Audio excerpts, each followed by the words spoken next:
and welcome to part 2 of my last video, switching from Ava Airlines to United Airlines.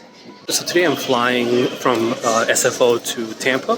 Since this flight from SFO to Tampa is a connecting flight from an international flight, I didn't have to go through the same check-in process like you would if I went from here directly to Tampa only. You still have to get your bag in and then recheck it back in. And later in the video, I will also explain how I paid for this flight.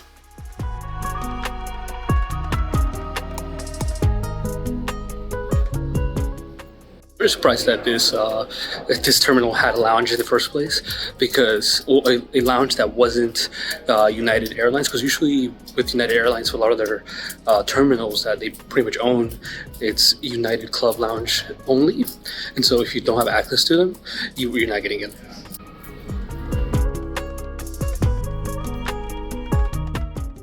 I normally don't get the opportunity to check out Amex Centurion lounges, so since this airport had the opportunity, and since none of the airports that I normally go through have them, I went to check it out, even though the lounge was a little bit farther from my gate. I was lucky with this Centurion lounge because normally this one tends to get crowded very easily, but because of the time that I arrived, you didn't have many flights, and I was able to get in very quickly, and there were plenty of seats available. Afterwards, I headed over to my gate since I was in boarding group 1, and the plane that I was taking was a Boeing 737 with my seat being 4A.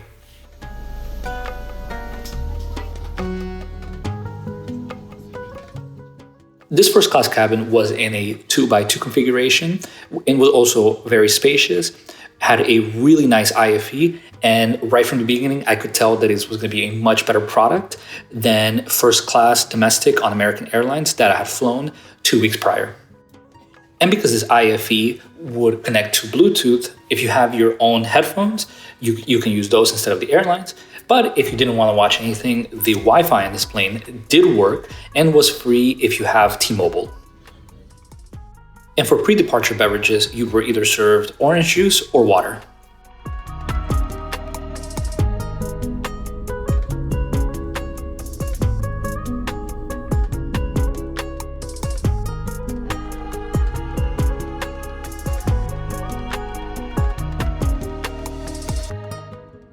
If you ever fly out of SFO, I recommend sitting on the left side of the plane. One, because you get a really good view of the bay, but if you look closely, you also get a view of the Golden Gate Bridge much farther out.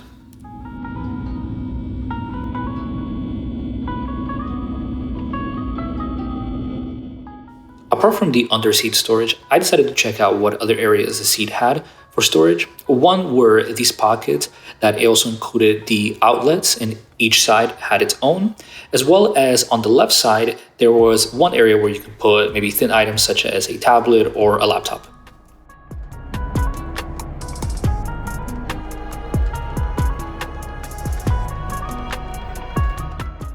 The tray table was pretty standard in size, but also included a tablet holder. Afterwards, once up in the air, about an hour in, we were given hot towels to prepare for breakfast.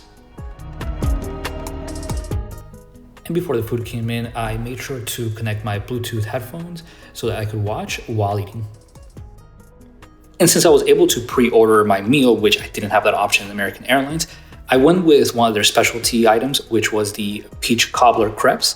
And these were probably the best breakfast items I've ever had on a plane. These were not just good for airline food, but these were just plain restaurant quality good. If you fly out of a United hub and these are an option, I highly recommend ordering these ahead of time. And just like that, the flight was over and we were touching down smoothly in Tampa Bay. And as promised, the cost breakdown of this flight was as is. If you want to fly from SFO to Tampa, it was going to be around $330 in economy, in main cabin that is. But to upgrade to first class was $400, which I think it was still too expensive for the amenities that you get. And considering that you also don't get lounge access, I think it would be a little too expensive. However, the reason why I still went and paid for it was because I had a $200 travel bank credit in my United Airlines account, plus an additional $25 that was going to expire. So I decided to just go ahead and use that in combination with just paying with cash for the remaining of it to upgrade myself from economy to first class. Not only that, because I also had to work the next day, I would at least ensure that I would arrive back in Tampa more refreshed than if I was to fly in economy for the whole trip. So this one was a little bit different from how I paid for my EVA Airlines upgrade. In that one, I had an Amex statement credit, which I used to offset the cost to upgrade from economy to premium economy.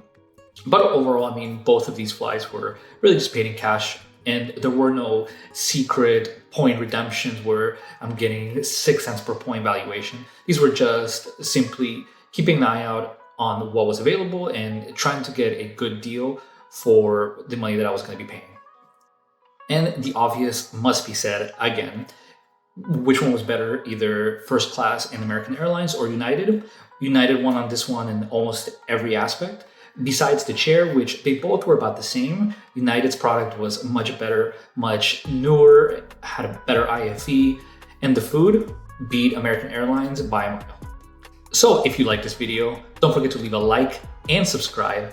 And in the comments down below, let me know what you think of United Airlines. Not just their first class or economy class product, but just maybe the experience that you've had overall with United. But until next time, bye.